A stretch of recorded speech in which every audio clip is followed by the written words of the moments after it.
Good evening सभी को। तो जैसे कि हमने फर्स्ट शॉर्ट्स में देखा था कि एमएसएन क्या होता है, मेडिकल सर्जिकल नर्सिंग क्या होता है। तो हमने फर्स्ट यूनिट का मतलब बेसिक टर्म देखा था कि वो होता क्या है। आज हम देखेंगे introduction of MSN, evolution and trends of medical and surgical nursing. तो आइए शुरू करते हैं। तो जैसा कि हमने देखा था what is medical surgical nursing. तो एमएसएन होता क्या है। एमएसएन वो इसकी स्पेशलिटी है जिसमें कि एक नर्सिंग जो होती है किसी भी पेशेंट को हॉलिस्टिक केयर मतलब उसका स्पिरिचुअल, फिज़िकल, मेंटल, साइकोलॉजिकल जितनी भी सारी केयर होती है वो उसको प्रोवाइड करती है। ये सर्जिकल बेसिस पे भी हो सकता है और मेडिकल बेसिस पे होता है। और फिर हम देखेंगे मेडिकल सर्जिकल। अब हम देखेंगे यहाँ पे हमने नर्सिंग देखा कि मेडिकल सर्जिकल नर्सिंग क्या होती है। अब हम देखेंगे कि सिर्फ मेडिकल सर्जिकल होता क्या है। A subject that's deals concerning with both medical और surgical care to the patient. ये क्या होता है, अगर किसी भी पेशेंट को या किसी भी पर्सन को हम मेडिकल और सर्जिकल केयर देते हैं तो वो हमारा मेडिकल और सर्जिकल वर्ड में आता है। मेडिकल तो हम देखेंगे कि बस मेडिकल क्या होता है। It refers to study of disease and its treatment which doesn't need surgical intervention. एक ऐसी कंडीशन होती है जैसे कि हम ले लेते हैं फीवर। फीवर एक ऐसी कंडीशन है जिसमें भी किसी भी पेशेंट को किसी भी प्रकार की सर्जरी की नीड नहीं होती है। इस कंडीशन में किसी भी पेशेंट को किसी भी सर्जरी की नीड नहीं होती है तो उसको हम दवाइयों से ठीक कर सकते हैं। एक ऐसी कंडीशन जिसको हम सिर्फ मेडिसिन से ठीक कर सकते हैं तो हम मेडिकल टर्म बोलेंगे। और सर्जिकल क्या होता है, सर्जिकल जैसे इसका अपोजिट होता है। जब हम दवाइयों और सर्जरी जैसे कि हो गया हमारा ट्यूबेक्टोमी हो गया या फिर हार्निया का ऑपरेशन हो गया, ऐसी कंडीशन जिसमें हम लोग ऑपरेशन और मेडिसिन दोनों का यूज़ करते हैं उस कंडीशन को हम सर्जरी बोलते हैं। अब हम देखेंगे कि मेडिकल सर्जिकल नर्सेस क्या होती हैं। मेडिकल सर्जिकल नर्सेस वो होती हैं जो एक पेशेंट को at a time of medicine, जब उसकी मेडिसिन चल रही होती हैं या फिर जब उसकी सर्जरी हो रही होती है तो उसको केयर प्रोवाइड करती है, तो हम उसको मेडिकल सर्जिकल नर्सेस बोलते हैं। अब हम देखेंगे कि एमएसएन का डेफिनेशन क्या होता है। MSN involves the nursing care of adult patient whose condition और डिसऑर्डर आर ट्रीटेड मेडिकली और फार्माकोलॉजिकली और सर्जिकली। फार्माकोलॉजिकली का मेनली क्या होता है, मेडिसिन मतलब होता है। जब भी किसी पेशेंट को हम मेडिसिन से फार्माकोलॉजी यानी कि मेडिसिन के कॉम्बिनेशन से या सर्जरी से ठीक करते हैं तो हम उसको एमएसएन कहते हैं। It is also defined as a diagnosis and treatment of human responses of individual or group to actual or potential health problem।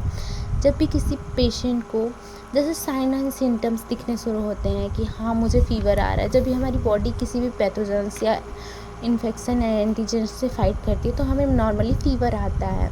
उस कंडीशन में क्या होता है कि जब हमारा पेशेंट को ऐसे सिम्टम्स दिखने लगते हैं कि हाँ मुझे मतलब स्वेटिंग ज़्यादा हो रही है या मुझे कोल्ड फील हो रहा है, तो उस कंडीशन को ठीक करने के लिए या तो उसकी एक्चुअल प्रॉब्लम, जैसे किसी भी पेशेंट को कुछ भी कंडीशन हो गया, जैसे उसको आर्टरी ब्लॉकेज हो गया या फिर लंग कैंसर हो गया या फिर ब्रीदिंग डिफ़िकल्टी हो गई, तो इन सब कंडीशंस को ट्रीट करती हैं हमारी एमएसएन। स्कोप ऑफ एमएसएन, हमारे एमएसएन का स्कोप क्या क्या है। Goal of MSN is to assist individual और group in promoting, restoring, maintaining optimal health of the client. MSN क्या होता है, किसी भी पर्सन को उसकी एक्चुअल हेल्थ जो कि एक पूरी तरह से WHO के द्वारा जो डिफाइंड हेल्थ कंडीशन है उसको एक्वायर करने में हेल्प करता है। सेकेंड है हमारा medical surgical nurses is skilled in assessing, diagnosis and treating actual और potential alteration in functional ability and lifestyle. जैसे कि हम लोगों ने यहाँ पे डेफिनेशन पढ़ा वही चीज़ है यहाँ पे तो देखते हैं कि हम पोटेंशियल और एक्चुअल कंडीशंस को ट्रीट करने के लिए मेडिकल सर्जिकल नर्सेज होती हैं। नेक्स्ट है हमारा MSN services provide to patient और client from adolescent to life span. जो हमारा MSN सर्विस है, जब एक बेबी बर्थ लेता है तब से लेके लाइफ स्पैन, जब तक उसकी लाइफ होती है, जब तक उसकी डेथ नहीं हो जाती, तब तक एक MSN नर्स जो होती है उसको केयर प्रोवाइड करती है। एक्यूट एंड सब एक्यूट फैसिलिटी। एक्यूट मतलब तुरंत, सब एक्यूट मतलब किसी को जैसे एक्यूट कंडीशन में क्या हो गया कि किसी को ब्रीदिंग डिफ़िकल्टी हो गई तो उसको तुरंत एडमिट कराने की नीड होती है। और सब एक्यूट में क्या हो गया, धीरे धीरे मतलब स्नीजिंग आ रही है, कफिंग हो रही है या कुछ भी उसके म्यूकस रिलीज़ हो रहा है, तो ये सब हमारा होता है सब एक्यूट फैसिलिटी होती है। Home care agency. नर्सेज जो होती हैं होम केयर एजेंसी भी प्रोवाइड करती है, जैसे कि कोई अपने प्राइवेट नर्स को हायर कर सकता है। एम्बुलेटरी केयर, जो इस पे पेशेंट को ब्रीदिंग में डिफ़िकल्टी होती है उसको एम्बुलेशन में हेल्प कराती है। स्किल्ड नर्सिंग फैसिलिटी जो होती है वो स्किल्ड नर्सेज होती हैं जो कि अच्छे से किसी भी पेशेंट को मेडिसिन्स या उसके ट्रीटमेंट को प्रोवाइड कर सकती हैं। प्राइवेट प्रैक्टिस रिलेट करता है होम केयर एजेंसी से। प्राइवेट प्रैक्टिस भी वही होता है जब कोई भी पर्सन ऐसे कंडीशन में हो जिस कंडीशन में वो खुद से केयर नहीं कर पा रहा है और उसके फैमिली मेम्बर कैपेबल नहीं है उसकी केयर करने में, तो उस कंडीशन में प्राइवेट प्रैक्टिस होती है। एडल्ट डे केयर होता है जब भी मतलब जैसे हमारा हो गया child day care. Child day care में क्या होता है, नॉर्मली जो वर्किंग पेरेंट्स होते हैं वो अपने बच्चों को चाइल्ड होम में डाल देते हैं, सुबह डाल देते हैं और शाम को जब आते हैं अपने वर्क से तो उसको घर ले आते हैं।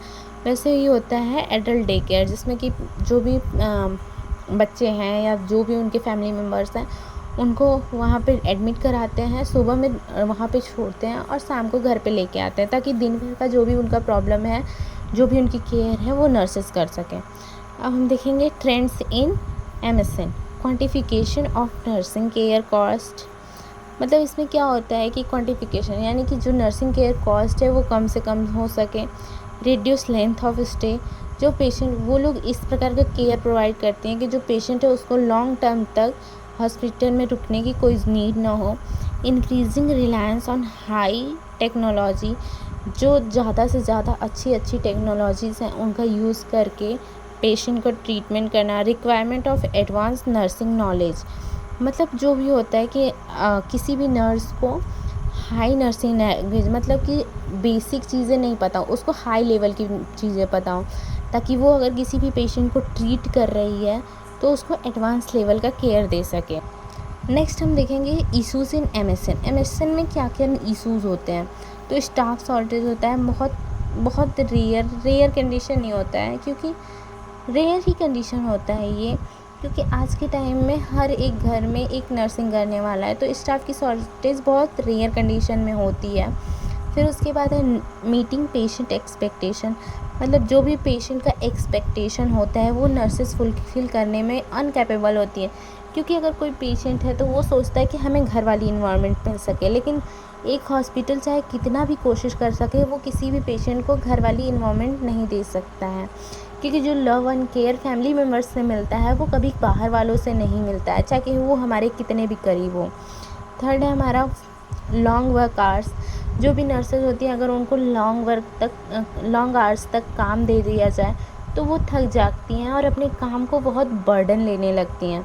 फिर उसके बाद है वर्क प्लेस वायलेंस, अगर किसी भी प्रकार का वहाँ पे नॉइज़ पॉल्यूशन हो रहा है तो नर्सेज इरिटेट हो जाती हैं, उनका केयर करने में या कोई भी प्रोसेसर्स को एक्सप्लेन करने या उसको परफॉर्म करने में अनकैपेबल होती हैं।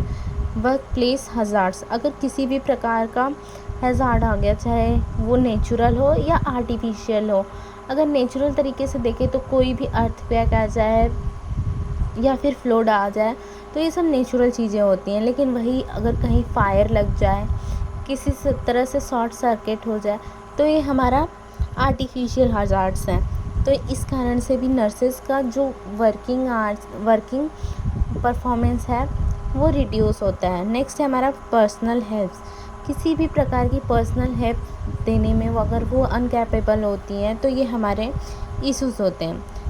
अब हमारा नेक्स्ट टॉपिक है role and responsibilities of a nurse in medical and surgical setting. तो अगर हम देखें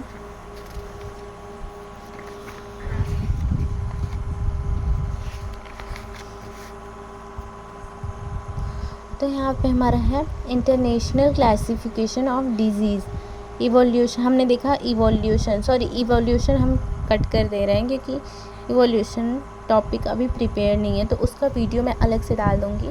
trends of medical and surgical nursing ये हमने देखा। इंटरनेशनल क्लासिफिकेशन ये हम बाद में पढ़ेंगे। Roles and responsibilities of a nurse in medical and surgical settings. तो अभी हम देखेंगे roles and responsibilities of a nurse in medical and surgical settings.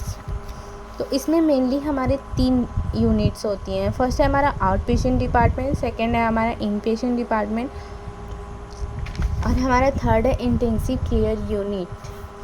तो फर्स्ट ऑफ ऑल हम इंट्रोडक्शन देखते हैं। Hospitals, in patient care facilities, clinics, ambulatory care facilities, skilled nursing facilities, urgent facilities and surgery centers are the areas where medical surgical nurses perform their duties।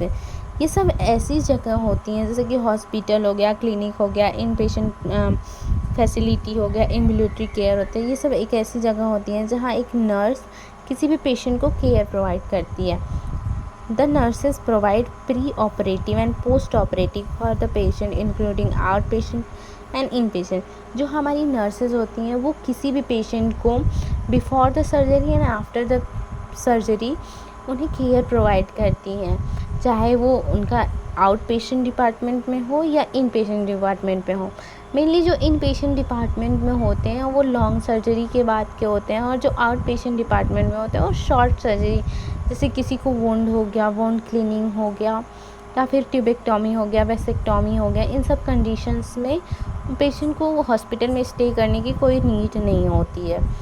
They might perform a dressing change, begin an IV line or provide pain relief to a patient, however they do not help patient get ready for surgery right away। इस sentence में पूरा यही लिखा है कि चाहे वो cannula लगाना हो या तो उनका वुंड क्लीनिंग करना हो या उन्हें किसी भी तरह की ड्रिप लगानी हो, तो इन सब चीज़ों के लिए हमारी जो नर्स है वही रिस्पॉन्सिबल होती हैं। अब हम देखेंगे कि आउट पेशेंट डिपार्टमेंट, तो इस टॉपिक्स को हम नेक्स्ट वीडियो में पढ़ेंगे। Thank you. अगर अच्छा लगा हो तो लाइक करें, शेयर करें, सब्सक्राइब करें।